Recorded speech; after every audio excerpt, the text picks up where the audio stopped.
Recently, I had the coolest of cool opportunities, and that was to paint something completely Inside Out 2 themed for Disney UK. The video I was hired to do was for Instagram, and the footage from here is just the slower down version of it, because for Instagram and a reel, I had to make it just 1 minute long, and that did not feel like enough. Felt like it went very quickly, so I wanted to put a slower version online so that people could watch it and actually see how much went into the piece. A lot of work. Originally, I pitched in just doing a line drawing of the Inside Out 2 characters with all the new emotions there, and so this is what I'm doing. If you notice, I am not sketching it out first, I'm just going directly in with the paint because normally I used to sketch it out with a colored pencil. However, I realized I was just doubling up my work. I could sketch it directly with the paint, have it look fun, and I just really enjoyed doing it this way. One of the challenges I had with this design actually was fitting all of the characters into the scene. It's actually kind of a difficult thing to do because there are 9 emotions here now, and each one I wanted to be able to stand out, and that was just not enough wall space that I had to work with.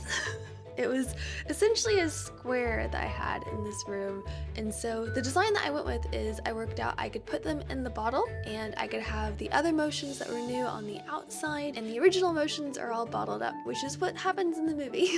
So it was all very relevant, and I was very happy when I worked it out. Then came the part where I take things too far, and I was like, this looks really fun as a line drawing, but it really doesn't feel complete at all, and so I'm gonna paint it in. I'll just paint it in.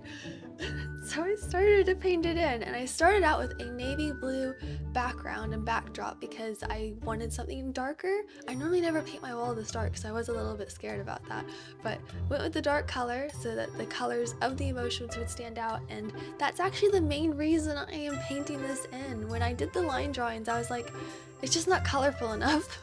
Every character that Pixar has designed here is just so colorful and happy that I feel like there was just something missing without them being fully colored in. So I just felt like something was missing and not painting them in. Once I started painting them in though, I realized how many colors I would be mixing. Oh my goodness. Every single emotion obviously is represented by a different color, and each of those colors is going to need different shades and shadowing and outline colors and all the things. And once I started, I was like, whoa, this looks awesome and cool. I do not have enough time for this. Wowza. I pulled an all-nighter, I painted it in, I was very happy with the end result, and I did it, but I was still a little bit late, but not because of the mural. I made the time on the mural. I was very happy about that. There was something extra at the end that I wanted to add in, and so that's what took the extra time, and they okayed it, so everything's good. Anyway, beyond that, I am painting this in. Whoa. I'm so bad at voiceovers. I'm just too excited about everything. My problem is that I start the voiceovers and then I just feel like I'm chatting to a friend, and so that's what ends up happening. It's just, hi there, this is how I talk. Let's talk more about this painting though. I am painting with just acrylic craft paint. It actually works very well on walls, partly because the craft paint is chalky and you kind of need a chalky paint for a wall sometimes. It makes it dry flat and not too shiny. You can use silk-based paint, but it doesn't mix as well, so all of the things, there's tons of stuff to consider, but really you just gotta do what works for you, and this is what works for me. Anyway, the room I am painting on here is our storage room. This is the room where I store stuff for my shop, and Tom will store things for his business and all that stuff, and so it's just kind of the space that wasn't being used anyway, which is great. A lot of people kind of joke like, oh, you're running out of walls.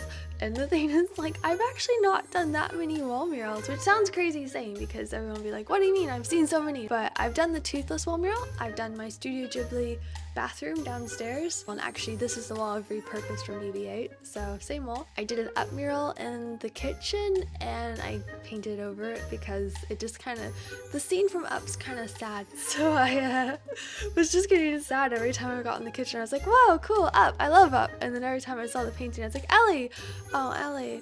But it was fun to paint at the time. The difficult part actually in this particular painting and piece was working out how many colors I was going to be using for each character, and then also working out things like, if you notice, I've got the purple glow behind them, and that's because they are glowy. The characters themselves emit illumination, and so on the darker background, I needed to make it look like they were adding light to it, which is why they've got a little bit of a haze around them now.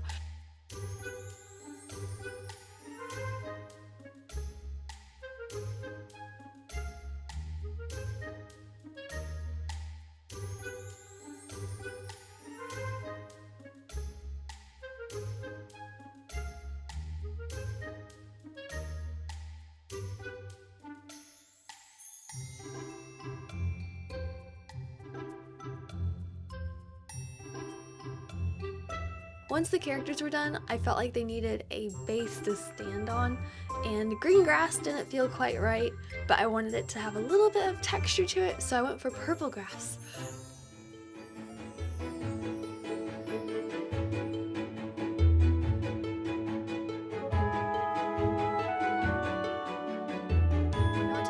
Longer with this video was the hockey gear. I am a figure skater and I don't have hockey skates, but Riley skates and does hockey in the movie, and so I was like, oh, at the very end I will have a hockey stick and skates and it'll be really fun. Hope you enjoyed the video and I'll catch you next time. Bye. Goodbye. Bye.